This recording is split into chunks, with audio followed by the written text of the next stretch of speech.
that Sasuke was a hopeless case. Training? That's right.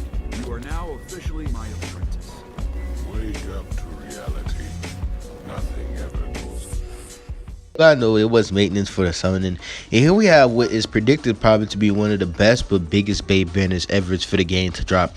So Sparking Limit Break, right? The reason why this is such a big banner is because they actually give you Z power, right? Z power for sparking units, and they give you Z power for also Legends limited units if you get to the 7th step. Now this is actually big. It's crazy because there's obviously still a lot of good units on here that you can pull. Got a little Legends limited units, and of course if you pull this guy, or if you pull this guy who have their Zenkais, or even Barris who has a Zenkai as well, these 3 LFs, then you're looking at a good spot because you'll be able to probably get 1 or 2 extra stars on them just from the Z power that you're gonna get from this alone. This is crazy. That's actually pretty insane that they did this banner, and it's actually really good. This bait is so good that there has to be something big. Like, we all know that there's gonna be something big for New Year's and Christmas, but maybe we are going to be getting Gogeta Blue for Christmas. I don't know. I'm still not gonna say that too much, but all the signs are there, man. This is massive bait. I would say I want to tell you guys to skip, but I can't even like hate on people who summon on this banner because it's like, the value is there, man. This is a lot of Z power, but the only bad thing about this, right, is why it's also extra bait is that the actual inventory box, right, your present box, you can only hold up to I think what 3 max Z powers at once for a certain type, so you won't even be able to actually use all of the Z power that you use when you do a full rotation, right? You will have to use it right there and then it will just be sitting in your box. But the only thing is that thing that's in your present box, if it stays there longer for 30 days, it automatically gets deleted. So that's why it's also kind of bait. I would like it if they, Legends can extend that to where you can hold at least like 5 or 3 at the time, especially if they're going to be doing something like this. But I feel like it's a way to bait people out to get them to summon for Z power. And so people can probably feel pressure to probably use it right there and then before the event ends, because this is only going to be here until the day before Christmas Eve. So makes a lot of sense there. So big bait banner. I feel like this probably have a lot of value for more newer players, or mid-tier players, like people who are returning. I feel like this probably does have a good amount of value. If there are any units out here that you're trying to awaken, then probably not. But it's definitely good for the LFZ power, right? It's definitely good for the LFZ power. So Vegeta, bro. So we got Sparking Vegeta, and he's in the cut now. My boy already got the drip, bro. Just look at my boy. Just look at my boy. I just logged in, by the way, so I have not actually have time to grind this guy out. But it's looking actually pretty lit right now. From his kit, I took a quick glance at it, but I guess I can take another look at it, right, for you guys' sake, right? So he's a range type, which is pretty solid. The way they talked about him, I thought he was going to be a support, but he's a range, so always good, pretty good. Vegeta family is still more of a strike-based team, right? Yeah, well, it doesn't matter. Deals massive impact damage, 20% of the blast is inflicted for 20 time accounts by activation. That's his Galagun, pretty standard stuff. Main ability draws a special art cards move next, minus 10 total strike and blast cards for 45 time accounts. That's a long time. That's really good. 50% on key recovery. Okay, that's basic. 50% of special move damage inflicted. So he just get. Only takes 5 time accounts to activate this as well. So yeah, this is meant to be one of those early main abilities. So he's just meant to do a lot of damage from the jump when he comes into the match. Unique special skill, his green card, 15% of blast damage, 10% of damage inflicted per allies per blast card in your hand for 50 time. Oh, that's actually really good.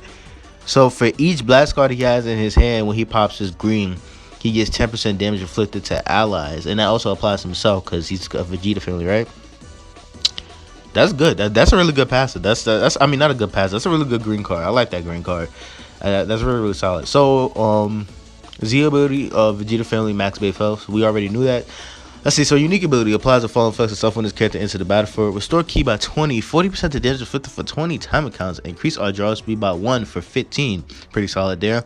Also draw a special arts card if a Vegeta tag family, then this character is a battle, so meant to be used on Vegeta fam, obviously. His second unique ability here applies the following effects to allies from battle start for 16 time accounts. 30% to damage inflicted cannot be canceled. 40% to key recovery, so that also applies to himself. That's good. That's a good support side passive. Just straight into the match, he just applies a buff just for the first 60 time accounts.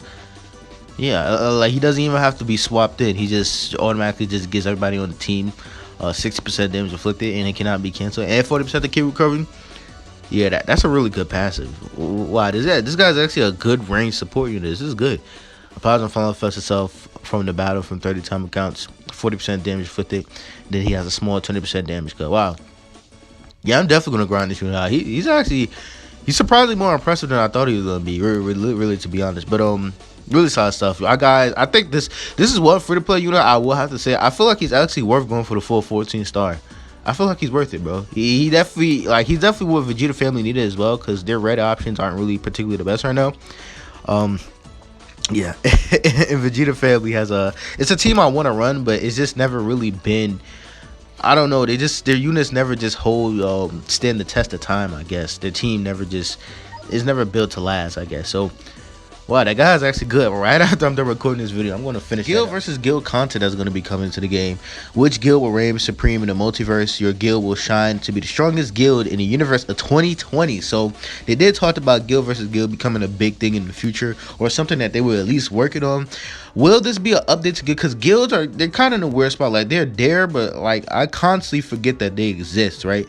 Maybe because there's no real way to interact with people within the guild or anything like that. You just kind of have them grind and stuff like that. And if they're not putting in the work to help the guild sustain a certain level, then sometimes they get kicked depending on the rules of your guild. You could be a layback guild, don't matter. But so it seemed like the next big raid or big whatever raid that they're thinking of, I'm thinking it's just going to be one of the normal raids that we usually do, but just that you're going to be fighting for your guild instead of for yourself.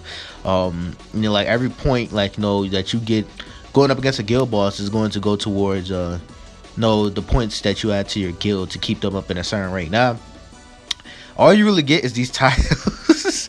You get these titles for being in a certain ranking within certain things. So collector, that's obviously, I think, some more of a summoner aspect. Active, I think that's people who do like missions and stuff like that. That requires to that. Battle, that's more PvP based, more people. So So I do like that they're giving the people options, right? So it goes off of each guild will rank in a certain place, but more likely off of what type of guild they are. If you're more of have a lot of more whales and stuff like that, but you guys don't play PvP, or just have a lot of people in your guild that only do summons, then you might end up in the collector section. Active, it's just more people who are like probably PvE based and don't play too much PvP, but they like grind PvE heavily. Then it might your guild might end up being active. And battle is obviously people who just play PvP a lot. They're more PvP oriented guilds. They're gonna end up in there, and then overall it's just the most powerful guilds, a combination of all three all matched together. So yeah, all really good stuff, and it's gonna be from the 26th. So yeah, it's real just a few days before Christmas Eve and stuff like that, all the way into January 5th. Okay, that's pretty interesting. So yeah, that's guild versus guild content. Pretty solid stuff. Tell me what you gotta think about this. I think this is pretty interesting. I like to see how they handle it. I like to see a guild rework of the guild system as well alongside this, because the guild system, it can use some improvements, and it hasn't really been touched up too much since its release. What, about a year ago? The guild system's been out for a year already. Yeah, I think it has been it has been almost a year. Wow, it's crazy. Yeah, I'm out.